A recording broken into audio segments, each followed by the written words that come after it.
जो कहा जाए, जो सब्सक्राइबर होगा तो उनसे रिक्वेस्ट है, करता क्या है कि सब्सक्राइब तो कर देते हैं लेकिन फिर अनसब्सक्राइब कर देते हैं, तो इनसे बहुत दुख होता है। तो आप लोग ऐसा मत करना, आप लोगों का हाथ जोड़कर विनती है, ऐसे मत करना। तो चलिए आइए आगे बढ़ते हैं और इस सवाल की तरफ। तो कह रहे दो लगातार धन पूर्णांकों के गुणनफल और उनमें से छोटी संख्या x का अंतर 25 है के बराबर हो तो इस कथन को समीकरण द्वारा व्यक्त करें। तो सबसे पहले इसमें क्या करेंगे, दो लगातार धन पूर्णांक कह रहा है, तो धन में कह रहा है यानी पॉजिटिव कह रहा है, तो यहाँ पे सबसे पहले इसको मान लेंगे। माना कि दो लगातार, एक बात और आप लोग याद रखना है, लगातार को ही हम क्रमागत भी कहा जाता है। क्रमागत का अर्थ भी यही होता है लगातार। तो दो लगातार धन पूर्णांकों का या दो लगातार धन पूर्णांक क्रमशः, तो अब यहाँ पे देखो लगातार कह रहा है और धन पूर्णांक कह रहा है। लगातार यानी एक लिखेंगे तो दो होना चाहिए, दो लिखेंगे तो तीन होना चाहिए, तीन लिखेंगे तो चार होना चाहिए। तो एक बात याद रखिए कि 1 यदि लिखेंगे तो इसके बाद 2 लिखेंगे तो इसमें कितना ऐड किया गया है, तो 2 हुआ है तो 1। फिर यदि हम 3 लिखेंगे तो 2 से 3 में जाएंगे तो कितना ऐड किया है, 1। तो यदि इसी प्रकार से यदि हम इसको पहला मान लेंगे यानी x मान लेंगे तो 4 के लिए भी 1 ऐड होता है। तो सेम प्रकार से सब में धन पूर्णांक में 1 ही ऐड होता है। हाँ, यदि विषम कह देता तो विषम वाला पार्ट होता है, सम कहता तो सम वाला पार्ट होता। यहाँ पे ना विषम कह रहा है ना सम कह रहा है, केवल धन पूर्णांक कह रहा है, पॉजिटिव होना चाहिए। 1 2 3 जो गिनती की संख्या होती है वही होगा। तो एक बात इसमें, तब यदि फर्स्ट वाला को यदि x मान लेंगे तो सब में तो 1 ही जोड़ के ना, तो दूसरा वाला कितना ऐड करेंगे, 1 जोड़ेंगे। फिर तीसरा वाला कितना ऐड करेंगे, 1 के बाद 2 ऐड करेंगे, यानी गिनती की संख्या को ऐड करना है। तो हमारे पास 2 ही कहा था तो यहाँ पे हम 2 ही मानेंगे। तो धन पूर्णांक क्रमशः यदि एक को x मानेंगे तो दूसरा क्या हो जाएगा, x प्लस 1 है। तो फिर अब क्या कह रहा है, प्रश्न से डायरेक्ट कि पूर्णांकों के गुणनफल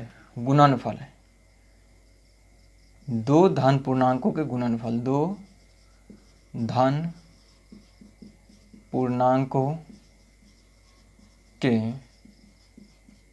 गुणनफल और उनमें छोटी संख्या का अंतर। तो छोटी संख्या इसमें कौन होगा, इसमें एक ऐड कर देंगे तो बड़ा हो जाएगा, तो छोटी संख्या x होगा। गुणनफल और छोटी संख्या का अंतर माना होता है घटाव, तो ये बात याद रखना है, अंतर माना घटाव होता है। तो छोटी संख्या का अंतर, तो यहाँ पे लिखेंगे छोटी संख्या कितना होता है, तो 25 के बराबर होता है, तो यहाँ पे लिखेंगे 25। तो दो लगातार धन पूर्णांक का गुणनफल, तो दो धन पूर्णांक का गुणनफल क्या है, दो लगातार धन पूर्णांक का तो क्या माने हुए हैं, x गुना x प्लस 1, या ऐसे भी लिख सकते हैं यहाँ पे दो लगातार, तो और बेटर होगा, दो लगातार धन पूर्णांकों का गुणनफल। तो यही दो लगातार दो धन पूर्णांक था, उसी को गुणनफल अर्थात गुना के रूप में लिखना, और छोटी संख्या का अंतर यानी x बराबर कितना हो जाएगा, 25। तो यही मेरा समीकरण है, और इन्हीं को यदि तोड़ेंगे तो इनमें ये भी हो जाएगा, x और x को गुना करेंगे तो x स्क्वायर होगा, फिर माइनस में तो x और 1 को गुना करेंगे तो प्लस x होगा, और माइनस में x होगा, बराबर में 25 होगा। तो x और x एक प्लस में है और एक माइनस में है, तो कट भी सकता है, तो एक्स स्क्वायर ये प्लस में है, इधर आएगा तो माइनस में होगा, बराबर 0। तो हम समीकरण ये भी कह सकते हैं, और बुक में कह रहा है कि केवल व्यक्त करने के लिए, समीकरण द्वारा व्यक्त करने के लिए, तो आपको यहीं पे आंसर हो जाएगा। तो ये भी आंसर गलत नहीं होगा, ऑप्शन के आधार पर देखना है कि हमारे पास x into x plus 1 minus x बराबर 25 है या एक्स स्क्वायर माइनस 25 है। तो यहाँ पे ध्यान रखना है कि दो पूर्णांकों का गुणनफल कर रहा था, तो दोनों पूर्णांक का गुणनफल किए, और सबसे पहले उसमें दो पूर्णांक माने हैं, धन पूर्णांक एक x है और धन के लिए प्लस में जोड़ते हैं ना, तो प्लस में 1 होगा, यानी x + 1 होगा। यदि 3 गो कहता तो x + 2 होता, 4 गो कहता तो अब x + 3 होता। और छोटी संख्या का अंतर कह रहा था, तो छोटी संख्या को कह रहा है x मानने के लिए, तो वो छोटी संख्या की जगह पे x बिठाएंगे, तो इनसे गुना करेंगे तो x एक प्लस में होगा, एक माइनस में होगा। तो प्लस माइनस सेम संख्या रहने पर, सेम जाति रहने पर कट जाता है, तो यही इसका आंसर होगा। अब चलेंगे दूसरा नंबर के सवाल पर।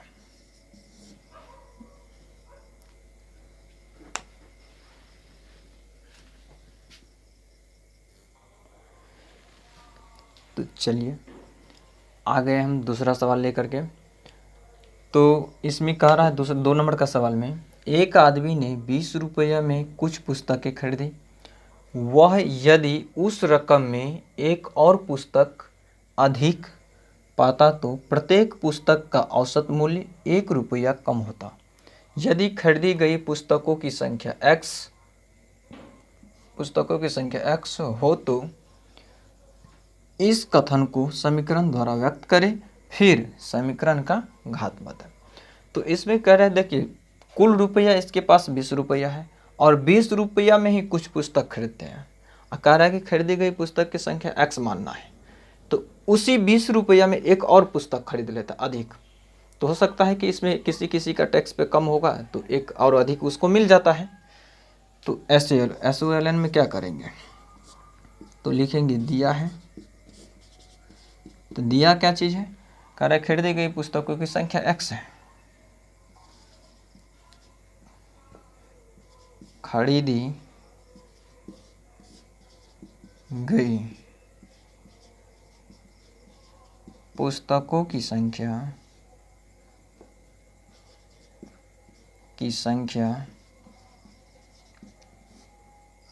बराबर x।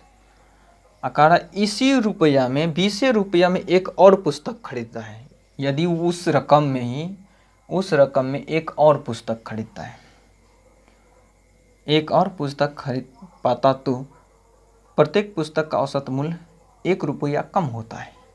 तो प्रत्येक पुस्तक का औसत मूल्य, यानी यदि जो भी वस्तु का पुस्तक का 10 रुपया दाम होगा तो उस पुस्तक का 9 रुपया दाम होगा, तब 1 रुपया ना कम होता है। यदि किसी का 3 रुपया दाम होगा तो उस वस्तु में 2 रुपया होगा, तब नहीं 1 रुपया कम हुआ।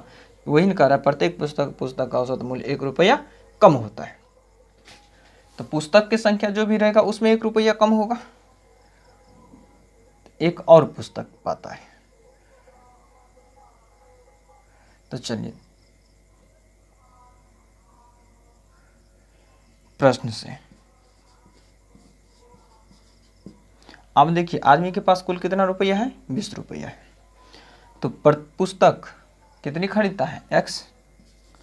और एक बात बताइए, इसी में कहता है एक और पुस्तक खरीदता है, और एक और पुस्तक खरीदेगा तो पहले तो x था, उसमें एक और खरीदेगा तो क्या हो जाएगा, x + 1 होगा। और दोनों को मिला करके कितना रुपया दिया हुआ है, 20 रुपया। तो यानी यदि हम पुस्तक खरीदेंगे 5, एक मान लेते पुस्तक का हमको 5 खरीद पाए, और उस पुस्तक का प्रत्येक पुस्तक का मूल्य 4 रुपया है, तो दोनों को क्या करेंगे, मल्टीप्लाई करके ही तो 20 आएगा ना। पुस्तक की संख्या और रुपया जितने लगा है उनका दोनों आपस में क्या होगा, बराबर होगा। 5 पुस्तक है, प्रत्येक पुस्तक का 4 रुपया दाम है, तो दोनों को क्या करेंगे, मल्टीप्लाई के बराबर होगा वह रुपया। तो उसी प्रकार से ठीक यहाँ पे यदि x पुस्तक है, इसके बाद x + 1 यानी एक और अधिक पुस्तक मिल जाता है, तो यानी उसके साथ इसी एक पुस्तक में एक और अधिक मिल जाता है, कितने रुपया में, 20 ही रुपया में मिल जाता है। तो अब क्या करेंगे, कह रहा था कि पुस्तकों की संख्या x हो और उसी रकम में एक और अधिक पुस्तक पाता है, तो औसत मूल्य उसका क्या होता है, 1 रुपया कम हो जाता है। पुस्तक का औसत मूल्य 1 रुपया कम हो जाता है। तो पुस्तक का औसत मूल्य 1 रुपया कम होगा तो यहाँ पे माइनस का चिन्ह होगा, बराबर में 1 रुपया कम होता है ना। तो यहाँ पे क्या हो जाएगा, कह सकते हैं x² + x और 1 को गुना करेंगे तो क्या हो जाएगा, x होगा। -1 होगा बराबर में 20 होगा। तो इसको इधर भी ला सकते हैं, x² प्लस x, ये इधर आएगा तो माइनस में होगा, तो -1 ये माइनस में 20 है बराबर में 0। अब ये देखिए ये भी माइनस में है 1 और 20 भी माइनस में है, तो दोनों ऐड हो जाएगा लेकिन वह माइनस ही चिन्ह में रहेगा। तो x² प्लस x माइनस 21 बराबर में 0।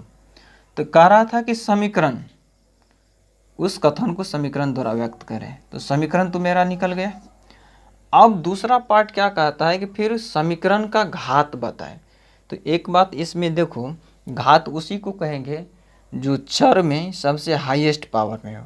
पावर को ही घात कहा जाता है हिंदी में, डिग्री को ही डिग्री कहा जाता है, उसी को पावर कहा जाता है। तो सबसे देखिए इसमें पावर में 2 है, यहाँ पे 1 है, तो घात वही कहेंगे जो सबसे अधिकतम होगा। तो इसीलिए हम कह सकते हैं समीकरण का घात कितना होगा, 2 होगा, क्योंकि सबसे ज़्यादा पावर में 2 ही है तो घात 2 होगा। और समीकरण के बारे में कह रहा था तो समीकरण यही होगा। तो x² प्लस x माइनस 21 बराबर 0, और इसका घात जो पूछ रहा था, यहाँ पे इसका घात जो पूछ रहा था, तो घात आपका इसमें 2 होगा।